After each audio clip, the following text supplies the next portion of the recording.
MPSC सारख्या स्पर्धेच्या परीक्षेत तग धरून राहणं आणि यशस्वी होणं खरंच वाटतं तितकं हे सोपं नाहीये। MPSC सारखी स्पर्धा परीक्षेची तयारी करून अधिकारी बनण्याचं प्रत्येक मुलामुलीचं स्वप्न असतं, परंतु अशातच तयारी करणाऱ्या मुलींचं जर लग्न झालं तर त्यांचं स्वप्न भंग होऊन जातं। अशाच मुलींच्या पंखांना, तिच्या स्वप्नांना जर बळ दिलं तर त्या मुली काय करू शकतात याचं उत्तम उदाहरण म्हणजे पूजा वंजारी आहेत, ज्यांनी लग्न झाल्यानंतर सुद्धा आपला संसार, आपली नोकरी सांभाळत MPSC सारख्या स्पर्धा परीक्षेत घवघवीत यश मिळवून महाराष्ट्र राज्यातून मुलींमधून प्रथम क्रमांक पटकावून दोन्ही कुटुंबाचं नाव आज मोठं केलं आहे। चला तर मग वेळ न लावता आपल्या आजच्या व्हिडिओला सुरुवात करूया, ज्यात आपलं आजचं इन्स्पिरेशन असणार आहेत पूजा वंजारी। पूजा वंजारी या सांगली जिल्ह्यातील वाळवा तालुक्यातील बोरगाव सारख्या ग्रामीण भागातून आहेत।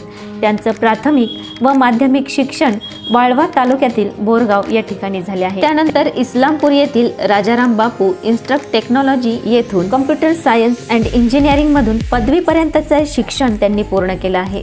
पूजा यांचे वडील शेती करतात। एकंदरीत एकत्र कुटुंब पद्धतीत आणि घरात सर्वांनाच शिक्षणाचं महत्त्व असलेल्या वातावरणात पूजा लहानाच्या मोठ्या झालेल्या आहेत। इंजिनिअरिंगचे शिक्षण झाल्यानंतर प्रायव्हेट सेक्टरकडे वळण्याऐवजी त्यांनी MPSC करण्याचा निर्णय घेतला। 2015 पासून त्यांनी MPSCच्या तयारीसाठी सुरुवात केली आणि त्याच वेळी त्यांनी एका कागदावर लिहून ठेवलं होतं की मी उपजिल्हाधिकारी होणार। त्यानंतर MPSC मध्ये यशस्वी होण्यासाठी त्यांना बराच काळ लागला, परंतु त्या त्यांच्या स्वप्नापासून डिस्ट्रॅक्ट झाल्या नाहीत। खरं तर अपयश आलं म्हणून खचून न जाता निकालाच्या तासाभरानंतर लगेच अभ्यासाला त्या लागायच्या। 2015 पासून MPSCचा अभ्यास करणाऱ्या पूजा यांना शेवट 2020 मध्ये यश मिळालं।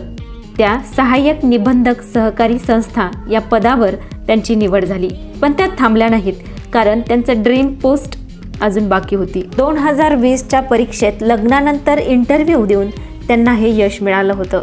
त्याचबरोबर सासर माहेरच्या माणसांचाही त्यांना खंबीर पाठिंबा होता। त्या सांगतात की MPSCच्या या प्रवासात त्यांच्या पतीची त्यांना खंबीर साथ होती। रिझल्ट आणि इंटरव्ह्यूच्या आधीच त्या पुढच्या अटेम्प्टसाठी तयार होत्या, परंतु लग्नाची आणि एक्झामची तारीख एक असल्यामुळे त्यांना तो अटेम्प्ट देता आला नाही। त्यांना उत्तम सासर मिळालं आणि त्यामुळेच त्या लग्नानंतरही त्यांच्या स्वप्नाकडील वाटचाल चालू ठेवू शकतात। पूजा यांच्या जिद्दीमुळे, त्यांच्या अभ्यासातील सातत्यामुळे, मेहनतीमुळे त्यांना 7व्या अटेम्प्टला हे घवघवीत यश मिळालं आहे। त्या 2022ची MPSC एक्झाम क्लिअर करत फायनली त्यांच्या स्वप्नापर्यंत पोहोचल्या आहेत। 2022ची अंतिम गुणवत्ता यादी जाहीर झाली, ज्यात मुलींमधून पूजा वंजारी या पहिल्या त्यांनी उपजिल्हाधिकारी म्हणजेच डेप्युटी कलेक्टर या पदाला गवसणी घातली आहे। अनेकदा अपयशाचा सामना त्यांना करावा लागला, मात्र सध्या शासकीय सेवेत असल्या तरी उपजिल्हाधिकारी होण्याचे ध्येय बाळगून त्या प्रयत्नशील होत्या। त्या सांगतात की योग्य डिरेक्शन आणि पॉझिटिव्ह एन्व्हायरमेंट तयार करून